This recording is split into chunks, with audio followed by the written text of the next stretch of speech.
Bonjour à tout le monde. Alors, c'est la première fois que je fais une vidéo pour mettre sur mon Instagram. Je n'ai pas du tout l'habitude de ce genre de post, donc je vais essayer de rester la plus naturelle possible. Pourquoi aujourd'hui je fais une vidéo? Parce que ça fait aujourd'hui 3 ans et demi que je suis hypnothérapeute à mon compte. Et je me rends compte que très souvent, euh, les personnes pensent que l'hypnose, c'est que pour certaines personnes, que pour celles qui ont le don, que pour celles qui sont suggestibles, ou il y en a qui me disent réceptifs, ce à quoi je réponds toujours que tout le monde est réceptif à l'hypnose, que la suggestibilité et la réception, c'est quelque chose de vraiment différent. Donc aujourd'hui, je voulais tout simplement vous faire tester une auto-hypnose dont vous pourrez vous servir au quotidien. Quelque chose de très très simple, pour la simple et bonne raison qu'on a tous un inconscient. On a tous un inconscient, on a tous cette ressource en nous et on a tous cette capacité à utiliser notre inconscient. D'ailleurs, la plupart des gens utilisent l'hypnose de manière complètement naturelle. Et si vous ne le faites plus aujourd'hui, vous l'avez certainement fait quand vous étiez enfant, parce que c'est quelque chose qui est plus ou moins automatique. Je vais vous suggérer maintenant de vous servir tout simplement de votre inconscient. Je vais vous proposer maintenant de mettre vos mains de cette manière, en miroir, voilà, avec les doigts collés. Et tout simplement, vous allez pouvoir laisser vos yeux se fermer. Vous allez prendre un grand inspire et faire un grand expire. À nouveau un grand inspire et à nouveau un grand expire. Un troisième inspire et sur cet expire, vous allez tout simplement demander à votre inconscient de régler votre problème actuel. Vous allez tout simplement répéter après moi. Mon inconscient dépose dans l'une de mes mains tout ce qui est un obstacle à ma paix intérieure, à mon calme intérieur, à ma clarté d'esprit, à ma légèreté de l'être, à ma joie de vivre.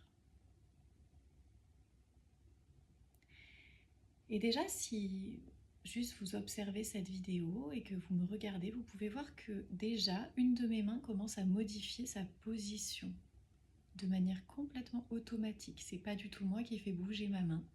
Elle bouge toute seule. Pour la suite de l'hypnose, vous allez tout simplement répéter après moi. Mon inconscient dans mon autre main dépose toutes les solutions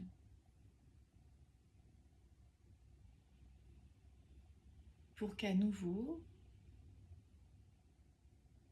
je me sente apaisée, que j'ai confiance en moi.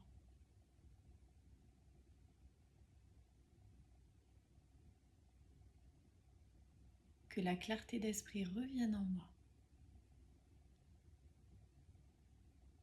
Et que je ressente à nouveau de la légèreté de l'être et de la joie. Comme vous pouvez le voir ici, ma deuxième main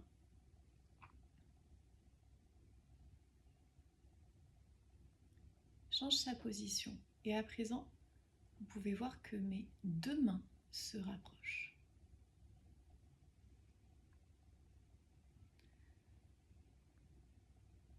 Mes mains se touchent et viennent se déposer sur mon cœur. Il en est ainsi pour moi. Et Comme vous pouvez le voir, mes yeux restent fermés également. Il en est ainsi pour moi et il peut en être autrement pour vous. Peut-être que vos mains vont prendre tout leur temps pour se rapprocher. Peut-être que vos mains vont rester à la même place. Peut-être qu'elles vont partir en lévitation, que vos bras vont se lever. Peut-être que chacune de vos mains va se placer à un endroit de votre corps différent. Et maintenant, vous n'avez plus qu'à laisser faire jusqu'à ce que vos mains se reposent sur vos cuisses. Et les miennes sont en train de le faire.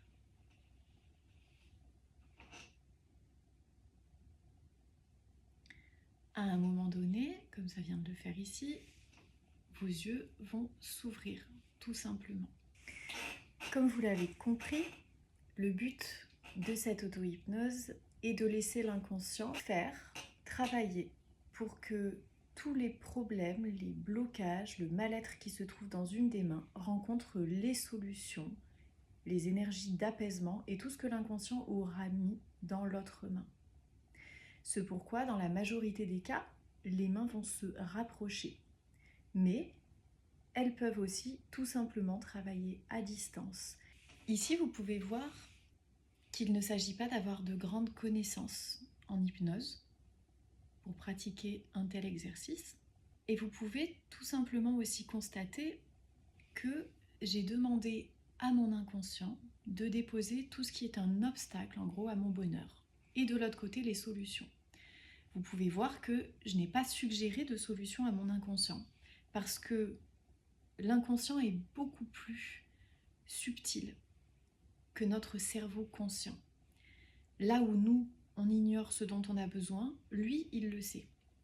Donc, en lui demandant de mettre les solutions dans notre main et les problèmes dans l'autre, tout simplement, il sait faire. Alors que notre cerveau, lui, qui tourne en boucle sur un problème, ne sait pas faire. Ça peut se passer lorsqu'on est en état d'hypnose ou de transe hypnotique.